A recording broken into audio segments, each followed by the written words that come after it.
പരസ്പര പോരിന്റെ ചൂടിൽ പൂരാവേശത്തിൽ തിളച്ചുമറിയുന്ന നിലമ്പൂരിലേക്കാണ് നമ്മൾ ഇന്നും പോകുന്നത്. നിലമ്പൂരിൽ ഇപ്പോൾ സംഭവിച്ചുകൊണ്ടിരിക്കുന്നത് എന്താണ്, ഇനി സംഭവിക്കാനിരിക്കുന്നത് എന്താണ്, വിശകലനങ്ങളിലേക്കും വിശദാംശങ്ങളിലേക്കും ആഴത്തിൽ നമ്മൾ ഈ ഒരു മണിക്കൂറിൽ കടക്കുകയാണ്.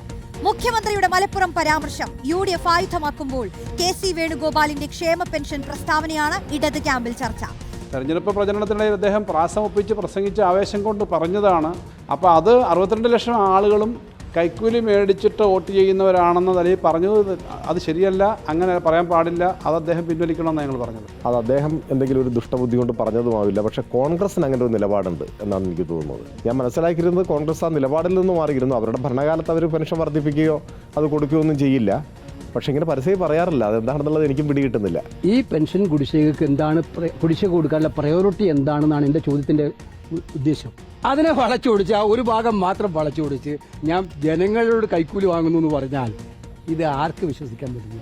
കഴിഞ്ഞ തെരഞ്ഞെടുപ്പിലും കണ്ടാണ് 6-7 മാസത്തെ പെൻഷൻ കുടിശ്ശിക വരും. എന്നിട്ട് തെരഞ്ഞെടുപ്പ് അടുക്കുമ്പോൾ ഈ എല്ലാ വീടുകളിലും ഈ പൈസ സൂക്ഷിച്ചു വെച്ചിട്ട് തെരഞ്ഞെടുപ്പ് അടുക്കുമ്പോൾ കൊണ്ടുപോയി ഒരുമിച്ച് കൊണ്ടുപോകും. അതൊരു ശരിയായ രീതിയാണ്. അതാണ് KC വേണുഗോപാൽ ചോദിച്ചത്. ആളുകളെ കബളിപ്പിക്കുകയാണ്. അതാണ് ആ പറഞ്ഞതിന്റെ അർത്ഥം. അതിൽ ഞങ്ങൾ ഉറച്ചു നിൽക്കുന്നു.